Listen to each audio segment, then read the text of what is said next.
What does Japan think of the characters in Netflix's live-action One Piece adaptation? I read over 4,000 comments from Japanese fans, and they went like this. I have to applaud the quality of Kobe and Mihawk. They are exactly as I imagined. Zoro and Sanji's banter alone is enough reason to get excited. Buggy is delightfully eerie, Arlong's otherworldly presence is incredible, and Alvida is totally Alvida, making this even more exciting than the first preview. The casting feels completely natural, and you can feel the love for the original work in the quality of every scene. It makes me think this is probably how it would be if they were real. The scenes are a bit different from the anime, but that's also a good thing. I have high expectations for this, etc, etc, etc. Basically, fans are happy with most of the characters' casting and costumes. They love the respect for the source material, and while one of the big concerns with the characters was how exactly they would strike the balance between fantasy and reality, as one Japanese fan put it, I'm seriously glad this was a Hollywood production. If they made it in Japan, Usopp's nose would be excessively long and weird, Sanji and Zoro would go full cosplay mode with extra vivid hair colors, the Going Merry's fiddlehead would be portrayed in a deformed style, and things would feel totally off without a doubt. If you've seen Japan's live-action adaptation of Fullmetal Alchemist, then you know exactly what kind of aesthetic this person is talking about, and that type of look can make for a fun viewing experience, but I think that Netflix One Piece's more balanced approach is definitely for the best. As for the individual Straw Hat members, Japanese fans are really digging Godoifi. Luffy is so cool. Luffy looks surprisingly good. He's different from the manga, but very likable. At first, I thought Luffy was totally off the mark, but after watching the preview, he won me over. Indeed, considering that they want the series to be readily embraced around the world, the casting makes perfect sense. I'm really excited for it. Like these guys are saying, Godoifi doesn't feel quite the same as manga Luffy, but I'm not sure that trying to do a one-to-one Luffy adaptation would work that well anyways. So it'll be interesting to see how Inaki Godoy takes Luffy's energy in a new direction. As for the Pirate Hunter, the King of Hell, it's outstanding how true Zoro is to the original work. Having Makenyu play Zoro was pure genius. Isn't Zoro's physique just exactly like Zoro's? Makenyu as Zoro is absolutely amazing. As a Zoro fan, I'm so thankful they chose a Japanese actor to play him. Oda imagined Zoro as a character of Japanese descent, so that choice made sense. And if any of these characters look exactly how I imagined they would look in real life, it is definitely Makenyu Zoro. The musculature, the body type, the face, the vibes, I haven't seen anyone complaining about it. And as for Nami, Nami turned out more like Nami than I expected. Adapting Nami is tough, huh? Only Nami feels a bit off.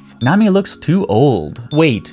Where's Nami? I don't see the trademark chest. The actress playing Nami is perfect. Nami Schwan. As you can see, Japanese fans are split on Nami, but we always knew that some people would never be pleased with a live adaptation Nami for the simplest of reasons. Unless, of course, they recast Rika Izumi or threw a body pillow on set, so it is what it is. And it kind of reminds me how Daniela Pineda unfortunately got grilled for not looking much like Faye Valentine. But setting aside the body babble, my first impression is that Emily Rudd will do a good portrayal of Nami's prickly personality, that the One Piece costume crew actually care a whole lot about capturing the essence of the source material, and that live-action One Piece is going to be nothing like live-action Cowboy Bebop. Knock on wood.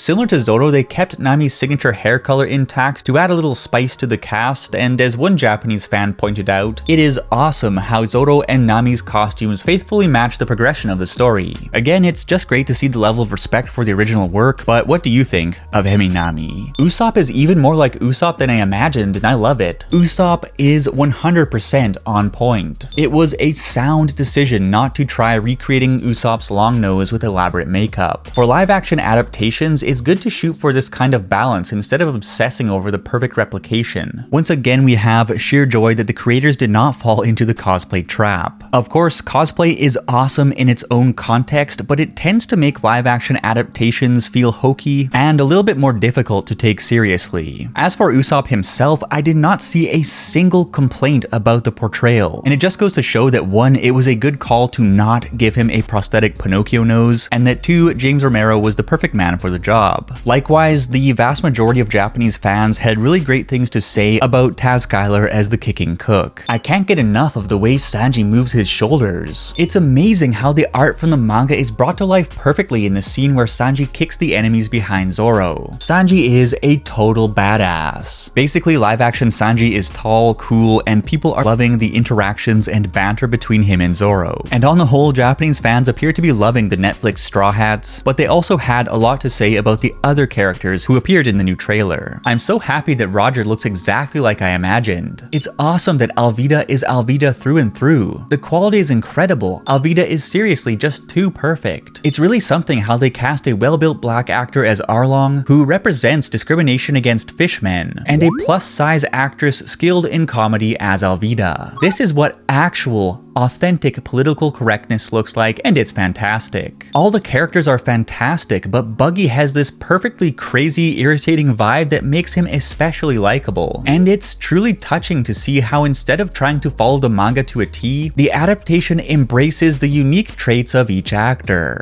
Obviously, Japanese fans have a lot of respect for the international cast, as well as for just how perfectly the actors are matched to their roles. And even characters who had minimal time in the trailer like Shanks, Captain Kudo, Mary, Mihawk, Garp, and Kobe kicked up quite a bit of buzz. In fact, there were actually more comments about Mihawk than about the Straw Hats themselves. And people absolutely loved how Kobe is more like Kobe than Kobe himself. All in all, the character casting and costume design look rock solid, and just about everyone is hyped to see more of these characters in action on August 31st. But if there is one character who did kick up a bit of controversy, it was Arlong, and you can get the breakdown of the criticism right here.